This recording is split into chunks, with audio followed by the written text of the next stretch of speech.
नमस्कार, आप देख रहे हैं खबर बिहार और मैं हूं आपके साथ राजेश कुमार। भागलपुर में पुलिस पब्लिक के बीच जमकर बवाल हुआ। नाथनगर इलाके में पुलिस और ग्रामीणों के बीच पत्थरबाजी हुई, लाठी डंडे चले। इस बवाल में इंस्पेक्टर सीओ समेत कई पुलिस वाले घायल हो गए।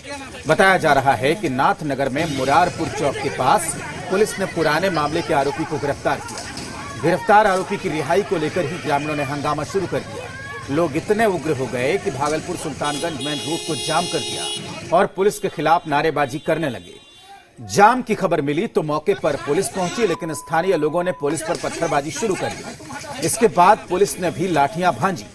पत्थरबाजी की घटना में नाथनगर थाना इंस्पेक्टर सज्जाद हुसैन, नाथनगर सीओ राजेश कुमार समेत कई पुलिसकर्मी घायल हो गए। इधर पुलिस ने पत्थरबाजी कर रहे 6 से ज्यादा लोगों को थाने ले गई है। फिलहाल मुरारपुर इलाके को छावनी में तब्दील कर दिया गया है।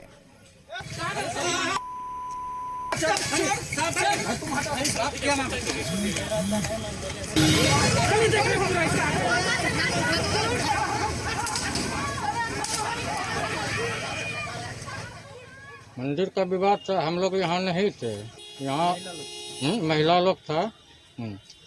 और आया हमरा जो मतलब सारों का बेटा आया, उसको पकड़ के घर से घींच के लेके गया है। पूरा पीछे हुए लेके गया है। पिता मतलब यहाँ ऐसे भागा होगा कोई।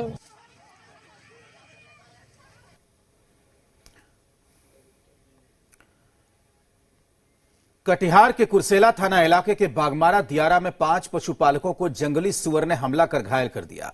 जंगली सुअर ने उस वक्त किसानों को अपना शिकार बनाया जब लोग भैंस चरा रहे थे। सभी जख्मी पशुपालकों को कुर्सेला स्वास्थ्य केंद्र लाया गया, जहां उनका इलाज जारी है। 2 जख्मी किसानों की हालत गंभीर बताई जा रही है।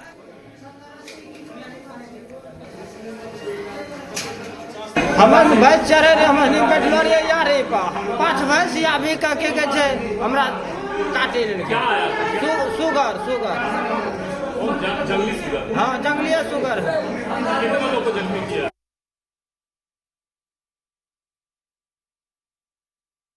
भैंस चरा रहे थे और अचानक से सुअर ने इन पे हमला किया है। जंगली सुअर ने हमला किया है।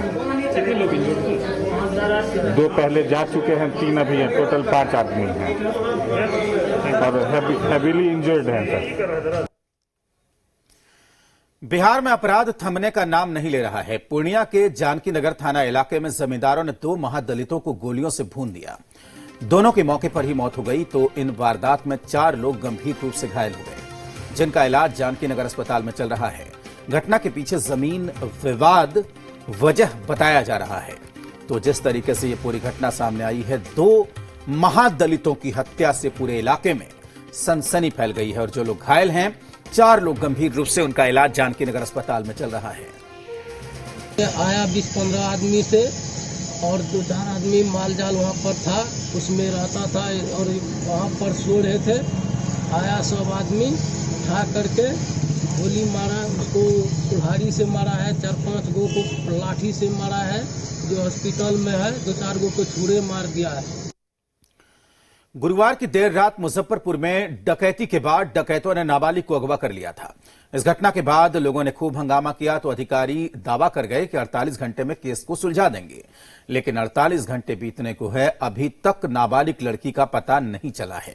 उधर सवाल कानून व्यवस्था पर उठ रहे हैं। पटना के सियासी गलियारों में इस घटना की गूंज सुनाई देने लगी है। मुजफ्फरपुर से अगवा लड़की का नहीं चला पता। डकैती के बाद नाबालिग को उठा ले गए डकैत। वारदात को लेकर सियासी गलियारे में सवाल। मुजफ्फरपुर में डकैती के बाद डकैतों ने नाबालिग को अगवा कर लिया। गुरुवार देर रात हुई इस वारदात के बाद जमकर हंगामा हुआ। उधर अधिकारियों ने दावा किया कि 48 घंटे में केस को सुलझा लिया जाएगा और अब 48 घंटे होने को हैं, लेकिन अभी तक अगवा लड़की का कोई अता पता नहीं चला है।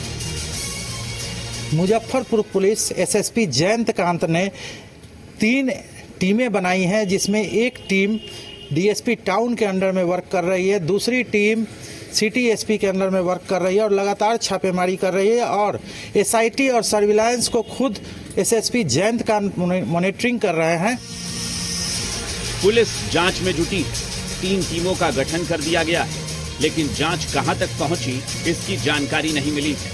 उधर मुजफ्फरपुर की घटना पर पटना के सियासी गलियारे में सवाल पूछे जा रहे हैं कि कानून व्यवस्था कहां है। ये अपराधी राज में कायम हो गया है। कहां है लॉ एंड ऑर्डर, कहां है कानून राज? महाजंगल राज बिहार में स्थापित हो गया। आए दिन रोज इस तरह की घटनाएं घट रही हैं, सरकार चुप है। मेरा व्यक्तिगत आग्रह है कि अगर कुछ इस संबंध में कोई जानकारी है तो पुलिस को परिवार के सदस्यों को साझा करनी चाहिए। बहुत जल्द सकारात्मक परिणाम हम आपके साथ साझा कर पाएंगे। सत्ता पक्ष का दावा है कि सूबे में कानून व्यवस्था का राज है, लेकिन मुजफ्फरपुर की घटना तो इसकी गवाही नहीं दे रही है। नाबालिग को जिस तरह से अगवा किया गया उसे देखकर तो यही लगता है कि अपराधी बेखौफ है। बिहार की सरकार और पुलिस तत्परता के साथ अपराधियों को पकड़ने का काम करेगी और अपराधियों को उचित सजा दिलाने का काम करेगी। सरकार को अति शीघ्र रिकवरी करे, अन्यथा बिहार में इस पे बड़ा एक आंदोलन हो जाएगा। सरकार सचेत और अति शीघ्र लड़की की बरामदगी करे। तो मुजफ्फरपुर पुलिस ने 48 घंटे का समय दिया है, लेकिन इसके बीच में राजनीति भी तेज हो गई है और सरकार पर सीधे तौर पर कानून व्यवस्था के मामले में फेल होने का आरोप लग रहा है। मुजफ्फरपुर से अरुण के साथ शैलेंद्र, जी मीडिया, पटना। बिहार में शराब माफियाओं के हौसले बुलंद हैं। ऐसा इसलिए कहा जा रहा है कि राजधानी पटना में शराब माफिया पुलिस पर ही हमला कर दे रहे हैं। शराब माफिया के हमले में एक एएसआई को गोली लग गई। इसका इलाज पीएमसीएच में चल रहा है। इस मामले में जक्कनपुर पुलिस ने 10 लोगों पर नामजद और 20 से अधिक अज्ञात के खिलाफ मामला दर्ज कर लिया है। राजधानी में पटना पुलिस पर हमला, शराब तस्करों ने पुलिस पर चलाई गोली, बाल बाल बचे थानाध्यक्ष, एएसआई घायल। यह हाल है राजधानी का, जहां शराब माफिया पुलिस पर हमला बोल देते हैं, गोली चला देते हैं और इस फायरिंग में एक एएसआई घायल हो जाते हैं। घायल एएसआई को पीएमसीएच में भर्ती कराया गया है। आर ब्लॉक रेलवे लाइन के पास सुबह सुबह गोलियों की तरताहट से पूरे इलाका गूंज उठी और तस्वीर चूंकि हम खड़े हैं खुद घटना स्थल पे, जहां पे एक व्यक्ति को गोली लगी है। तस्वीर देखिए, यहाँ पे अभी भी जो खून का जो धब्बा है वो यहाँ पे है। ये सब हुआ पटना जंक्शन के आउटर पर मीठापुर के पास।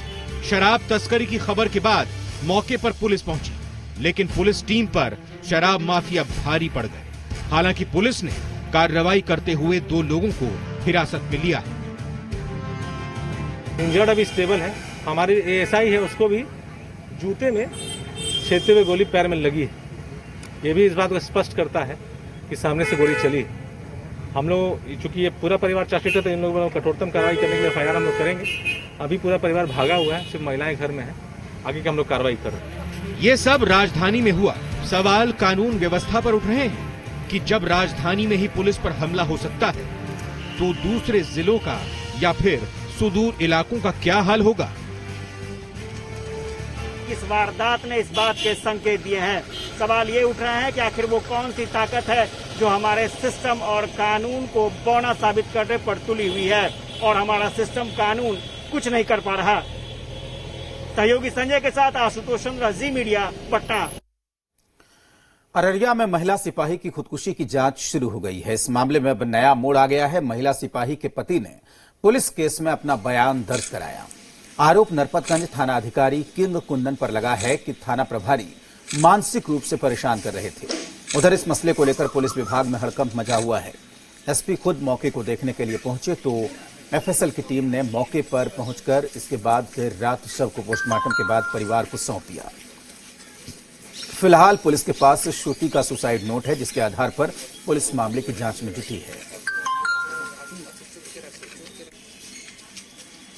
मैं आश्वस्त हूं कि अच्छी कार्रवाई की जाएगी एसोसिएशन की तरफ से, क्योंकि एसोसिएशन की है वो, तो जाहिर सी बात है पुलिस विभाग उसके साथ अच्छा करेगा। कल घटना स्थल का निरीक्षण फॉरेंसिक की टीम के द्वारा किया गया। उसके बाद हमारे अधिकारियों ने भी वहां जाकर छानबीन की तो वहां से एक सुसाइड नोट बरामद हुआ है, जिसमें ये कहा गया कि मैं अपनी जान जिसको देख के ये लग रहा है कि ये सुसाइड का ही मामला है। उसको हस्ताक्षर की जांच के लिए भेजा जाने वाला है। बाल बाकी अभी तक जो भी सबूत सामने है उसमें तो प्रथम दृष्टया सुसाइड का ही मामला लग रहा है। मुंगेर पुलिस को बड़ी कामयाबी हाथ लगी है। पुलिस ने कार्रवाई में 8 नक्सली समेत 10 लोगों को गिरफ्तार किया है। इन गिरफ्तार नक्सलियों के पास से 2 राइफल, 1 मास्केट, 1 देसी कट्टा, 300 जिंदा कारतूस, 21 डेटोनेटर बरामद किया है। गिरफ्तार नक्सलियों में हार्डकोर नक्सली पुनीत मंडल भी शामिल है, जिसकी गिरफ्तारी को बड़ी कामयाबी माना जा रहा है। जिले की पुलिस कप्तान की माने तो उन्हें नक्सलियों को लेकर खुफिया जानकारी मिली। इसके बाद एसटीएफ के साथ मिलकर पुलिस ने कार्रवाई की और 8 नक्सलियों के साथ 10 लोगों को गिरफ्तार किया गया। मुख्य जो बरामदगी है वो है एक 315 बोर की राइफल, 1.22 राइफल, 1 मास्केट, 1 देसी कट्टा, 7.65 बोर की 1 देसी पिस्तौल, एसएलआर की करीब 231 गोलियां, .303 की 53 गोलियां, इंसास की 1 गोली, AK-47 की 1 गोली तथा 21 पीस डेटोनेटर, 2 एसएलआर की मैगजीन, 7.65 mm की 6 गोलियां, करीब 220 मीटर तार, 7 मोबाइल, 1 बिंडौलिया और 15 नक्सली लेटर पैड किए गए। बिहार चुनाव को लेकर हर पार्टी नई रणनीति के तहत मुद्दों को आजमा रही है। अब आरजेडी को देख लीजिए। आरजेडी ने बेरोजगारी को मुद्दा बनाया है और इसी मुद्दे के सहारे चुनावी दंगल में उतरने की तैयारी शुरू कर दी है। पटना में आरजेडी नेता तेजस्वी यादव ने मीडिया से बात की और बेरोजगारी के मुद्दे पर सरकार पर जमकर निशाना साधा और वादा किया कि अगर वो सत्ता में आते हैं तो वो मेगा ड्राइव चलाकर बेरोजगारों को नौकरी देंगे। चुनावी दंगल में बेरोजगारी बनेगा मुद्दा। तेजस्वी ने मुद्दे के सहारे सरकार को घेरा। सरकार बनी तो नौकरी के लिए मेगा ड्राइव। तो एक बार फिर से तेजस्वी बेरोजगारी के मुद्दे पर आ गए हैं। चुनावी दंगल में इसी मुद्दे के सहारे वैतरणी पार करने की कोशिश होगी और इस कोशिश में युवाओं को जोड़ने के लिए वेब पोर्टल के साथ टोल फ्री नंबर जारी किया गया है। वेबसाइट का नाम होगा www.बेरोजगारीहटाओ.co.in। मैं फिर से दोहरा दूं, www.बेरोजगारीहटाओ.co.in। सिर्फ इतना ही नहीं, तेजस्वी ने बाकायदा इस मुद्दे को लेकर सरकार को घेर लिया। आंकड़ों और वादों के साथ हमला बोला। तेजस्वी ने दावा किया कि 15 साल में नीतीश कुमार ने अपने राजनीति के चक्कर में बिहार के करोड़ों नौजवान को बेरोजगार कर दिया है। बिहार में बेरोजगारी दर 46.6% है, वहीं 52% लोग गरीब हैं। सरकार के अलग अलग विभागों में लगभग 4.5 लाख पद रिक्त हैं, जिसे भरने को लेकर सरकार ने कोई दिलचस्पी नहीं दिखाई है। शिक्षा, स्वास्थ्य, पुलिस विभाग में बड़े पैमाने पर पद रिक्त हैं। तेजस्वी ने सवाल खड़े किए हैं कि जो सीएम बीते 15 साल में कुछ नहीं कर सका, क्या वो 1 महीने में नौकरी दे देगा? 2014 के लोकसभा चुनाव के समय दी गई भर्ती विज्ञापन की मुख्य परीक्षा आज तक नहीं हो सकी है। तेजस्वी यादव ने यह घोषणा की है कि अगर उनकी सरकार आती है तो वो सरकार के विभागों में खाली पड़े 4.5 लाख पदों पर स्थायी नियुक्ति करेंगे। इस डेटाबेस को हम लोग एक मेगा ड्राइव में, हमारी सरकार आएगी तो मेगा ड्राइव में इसको हम लोग चालू करेंगे। लगभग लाखों रिक्त पद बिहार सरकार में खाली है, अलग अलग विभागों में, जिसका आंकड़ा लगभग 4.5 लाख है। और हम लोगों की कोशिश होगी कि अलग अलग डिपार्टमेंट में नियमित जो है वो बहाली की जाए। तेजस्वी की रणनीति से तो यही लग रहा है कि वो बेसिक मुद्दों पर आकर सत्ता पक्ष को घेरने की कोशिश कर रहे हैं। बेरोजगारी का मुद्दा उसी का हिस्सा है और इसे बड़ा बनाने की तैयारी है। बिहार में 60% वोटर युवा वर्ग से आते हैं और तेजस्वी यादव ने इन युवा वर्ग को जात और धर्म में बांटने की बजाय बेरोजगारी के नाम पर एकजुट करना बेहतर समझा है। आशुतोष चंद्र, जी मीडिया, पटना। और वक्त एक छोटे से ब्रेक का है, जल्द लौटते हैं।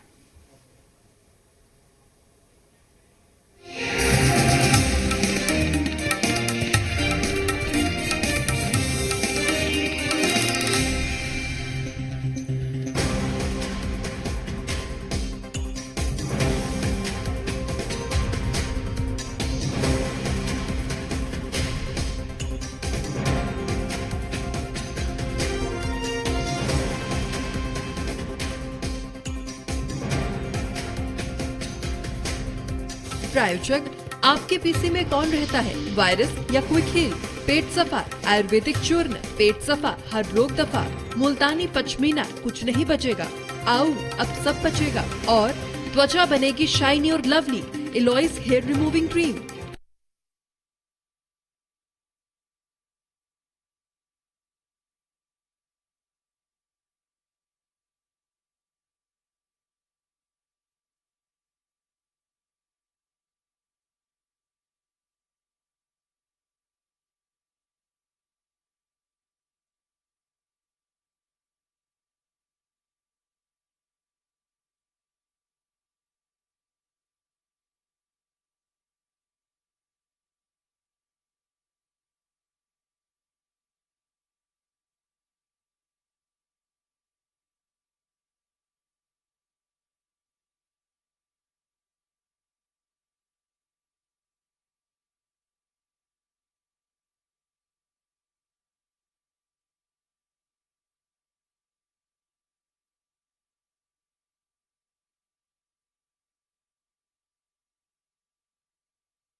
इलेक्शन कमीशन ने ऐलान कर दिया है कि 29 नवंबर से पहले बिहार में विधानसभा का चुनाव हो जाएगा। इस दौरान चुनाव को लेकर आयोग ने जो गाइडलाइन जारी की, उसके मुताबिक उम्मीदवारों को ऑनलाइन नामांकन की सुविधा भी मिलेगी और नामांकन राशि भी ऑनलाइन जमा कराई जा सकती है। इधर बीजेपी के राज्यसभा सांसद आर के सिन्हा ने आयोग से मांग की है कि बुजुर्गों को ऑनलाइन वोटिंग की सुविधा दी जाए। आर के सिन्हा के मुताबिक जिनकी उम्र 60 साल से अधिक है और जो गंभीर रूप से बीमार हैं, उन्हें ये सुविधा दी जाए। कोरोना की इस विकट परिस्थिति में, जिसमें 60 वर्ष से ऊपर के पुरुष महिलाओं को बाहर निकलने की पाबंदी है और किसी भी प्रकार के गंभीर बीमारी से पीड़ित लोगों को कोरोना का संक्रमण तत्काल होने की आशंका है, उनको भी ऑनलाइन वोटिंग की सुविधा प्रदान किया जाए, ताकि बुजुर्ग, बीमार और अस्वस्थ और अपंग लोगों को सुविधा मिल सके। 17 सितंबर को प्रधानमंत्री मोदी का जन्मदिन है और इस मौके पर ब्रावो फाउंडेशन ने सैनिटरी नैपकिन की उत्पादन इकाइयों को स्थापित करने का फैसला किया है। इन इकाइयों को चंपारण में लगाया जाएगा। ब्रावो फाउंडेशन के सीएमडी राकेश पांडे की माने तो बिहार के ग्रामीण इलाकों में महिलाओं के सशक्तिकरण के लिए रोजगार बहुत जरूरी है। इसके लिए ब्रावो फाउंडेशन की तरफ से अवसर प्रदान किया जाएगा। वुमेन एम्पावरमेंट की हम बात करते हैं कि महिला सशक्तिकरण की, तो इसमें महिलाओं को इस उद्योग में नौकरी मिलेगी और इस दौर में अगर नौकरी मिलती है तो अपने आप में बहुत अच्छी बात है। और दूसरा जो प्रयास है कि जो हाइजीन की तरफ जो हम एक स्वच्छ भारत की तरफ या हाइजीन की तरफ जो हम कदम बढ़ाना चाहते हैं, उसके लिए बहुत जरूरी है कि इस तरह की व्यवस्था हो कि गांव में हर एक महिला को सैनिटरी नैपकिन जो है उपलब्ध हो सके अच्छे दाम पर, सही सस्ते दाम पर।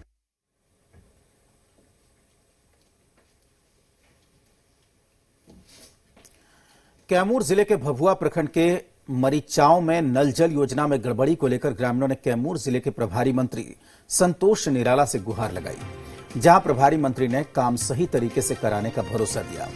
इससे पहले ग्रामीणों ने कैमूर डीएम के यहां भी जिला मुख्यालय पहुंचकर आवेदन दिया था और शिकायत के साथ ही महादलित टोले में टंकी लगाने की मांग की थी। लेकिन जब जिला प्रशासन के द्वारा कार्यवाही नहीं हुई तो थक हार कर ग्रामीणों ने जिला परिवहन मंत्री और प्रभारी मंत्री संतोष कुमार निराला से मिलकर शिकायत की। अब ग्रामीणों को मंत्री के आश्वासन के बाद राहत का इंतजार है। तो मुझे पूरा भरोसा है कि सरकार की इस लक्षित योजना, जो विशेषकर अनुसूचित जाति के लोगों को शुद्ध पानी मिले, आपके मरीचाव गांव में ये योजना का शुभारंभ भी होगा। उस टोले में और महादलितों को शुद्ध पानी भी मिलेगा।